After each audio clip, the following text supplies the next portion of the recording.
You've been scrolling on your phone or staring at your laptop, answering emails for 2 straight hours. You finally look up to look out the window or to check on your kids across the room, and everything is completely blurry. You blink a few times, you panic a little bit, you think, oh no, my vision is getting worse. I need a stronger prescription. Or worse, you worry that you're doing permanent damage to your eyes. I hear this exact concern in my exam room all the time. But here is what is actually happening medically. Your prescription might be perfectly fine. Your eyes are not permanently failing you. They are just experiencing a profound biomechanical stress response. Hello everyone, I am Dr. Rupa Wong. I'm a board certified ophthalmologist, surgeon, private practice owner of Honolulu Eye Clinic for almost 18 years now, and a mom of 3. Welcome back to my channel. If you are working from home, answering emails late at night, just like I do, or just trying to keep up in a digital world, you know that our eyes are under constant stress. As a mom and a physician, I experienced this exact same screen blur after a long day of charting electronic medical records in the clinic, or even just after doing all the emails that we all must do. Unfortunately, we cannot simply eliminate screens from our daily lives. That's just not reality. But we can use our understanding of ocular anatomy to protect our vision. So today, we're going to cover the 2 biological mechanisms causing your vision to blur after looking at screens, why your blue light glasses probably aren't fixing it, and the 3 evidence-based protocols I give my own patients to help them get their focus back. Let's start with the biggest myth I hear in my clinic every single week. A patient's gonna sit in my chair and they say, Dr. Rupa, the blue light from my screen is damaging my eyes and making my vision blurry at the end of the day.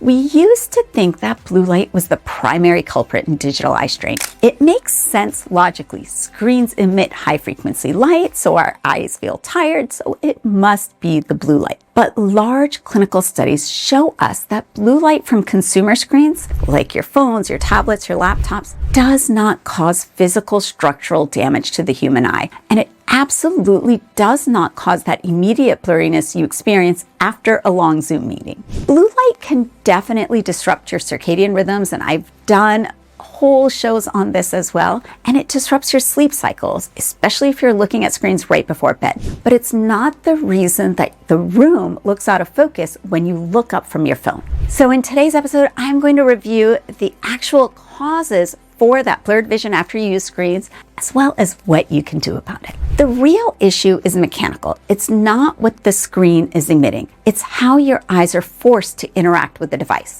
There are 2 distinct physiologic things that are happening when you experience temporary screen blur.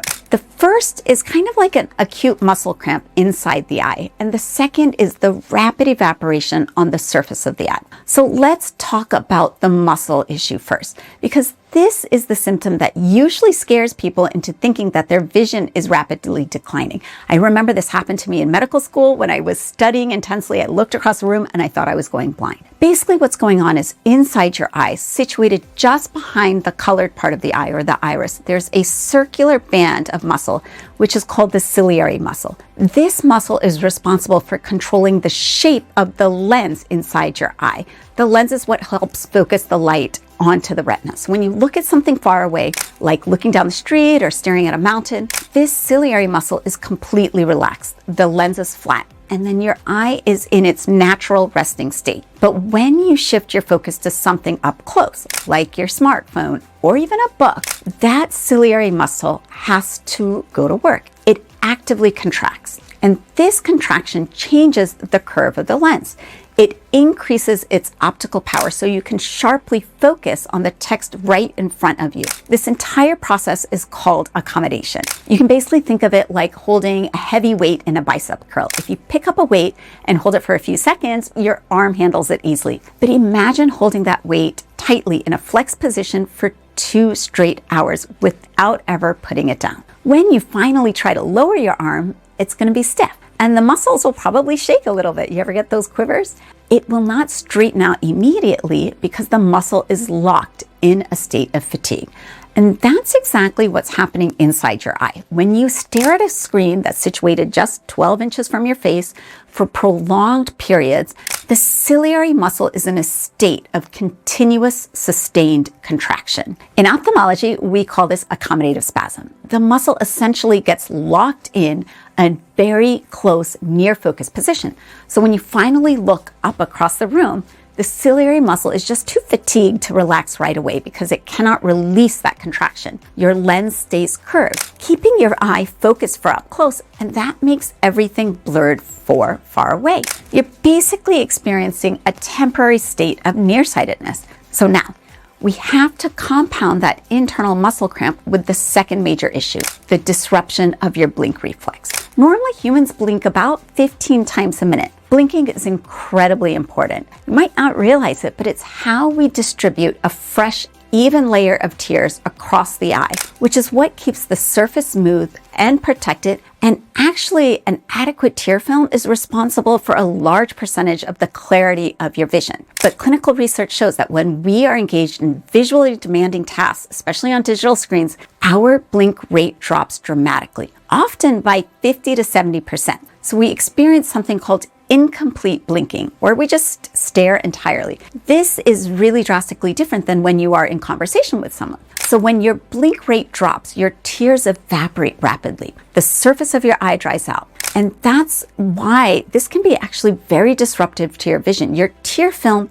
is actually the very first lens that your light hits when it enters your eye. Before your light hits the cornea, which is the clear dome-shaped covering of the eye, before it passes through the pupil, which is the opening to the retina, it has to pass through your tears. If your tear film is unstable or it's patchy or it's dry because you haven't been blinking, the incoming light rays get scattered instead of sharply focused. An irregular tear film directly translates to blurry, fluctuating vision. It feels gritty, it feels tired, and it makes it really hard to see clearly.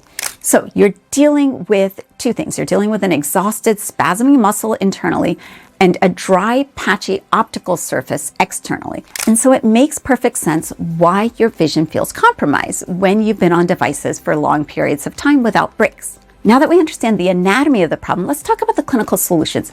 How do we treat this? You don't need to abandon your technology. I'm not going to say you have to ban screens completely, and you don't need to buy expensive, unproven supplements. I just tell my patients to implement these 3 actionable steps to relieve the mechanical stress on their eyes. Step 1 is basically a biomechanical adjustment. We have to manage the working distance at which we keep our screens. The closer the screen is to your eyes, the harder that ciliary muscle has to work. And I'm not just a board-certified ophthalmologist, I'm also fellowship trained in pediatric ophthalmology. So I have to teach my young patients and their parents to use the Harmon Distance. The Harmon Distance is the measurement from the point of your elbow to your first knuckle. And if you make a fist and you rest it right against your chin, your elbow shows you about the absolute closest your phone or your tablet should ever be to your face. Now, I kind of think of it almost like this. I'll do it in this way, so I keep my elbow scrunched to my body.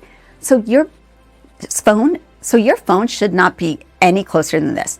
Moving the screen back to its appropriate distance dramatically reduces the sustained load on your eye muscles.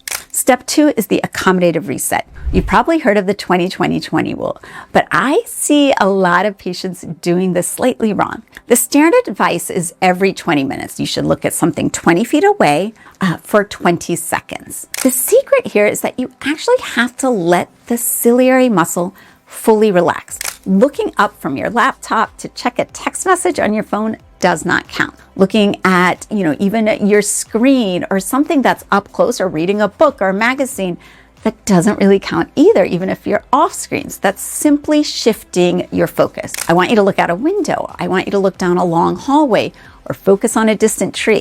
You need to give your visual system a target far enough away to signal that internal muscle to finally release its contraction. And it takes at least 20 seconds of looking far away for that muscle spasm to actually start to resolve. So set a physical timer on your desk if it helps.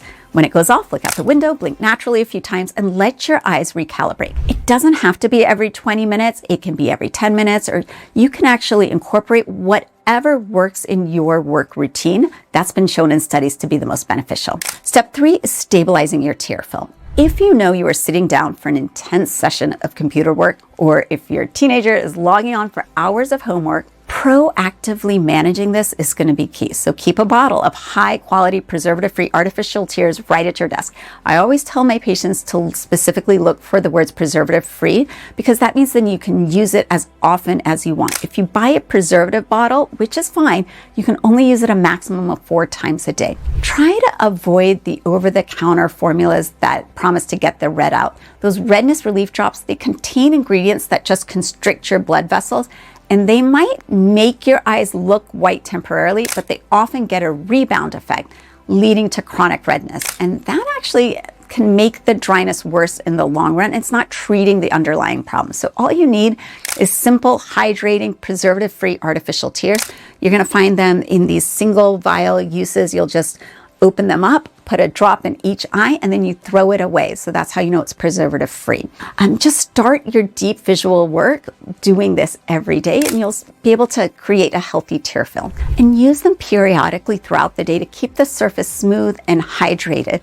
It's also going to help with the clarity of your vision. So to summarize what we talked about today, your temporary screen blur is the result of accommodative spasm of the ciliary muscle and the rapid evaporation of your tears. To help fix it, you really want to use this Harmon Distance to push the screen back. Follow the 20-20-20 rule to allow the muscles to relax. Make sure you're blinking completely, because only with a complete blink do the meibomian glands in your eyelid release the oil for the tear film. When that happens, then your tears don't evaporate so quickly, because your tears aren't just about water. They're made up of water, lipid, and fat. So we need to get that oil into the tear film so that it doesn't evaporate so quickly. So take those complete blinks when you're taking your breaks. Make sure to regulate your working distance and keep your eyes hydrated. We obviously cannot live in a world devoid of screens, but hopefully if you stick to these clinical protocols, you should notice that the disruptive screen blur is starting to diminish.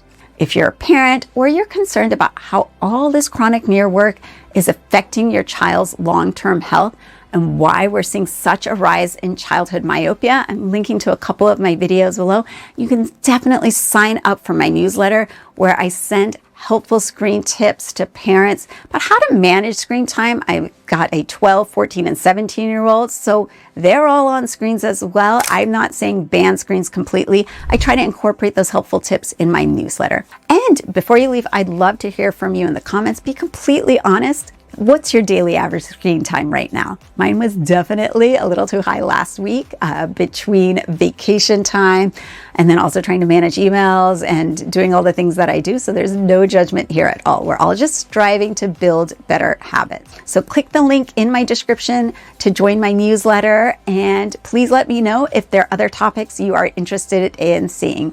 Make sure to subscribe to the channel so you never miss an episode. Until next time, I'm Dr. Rupa. Bye for now.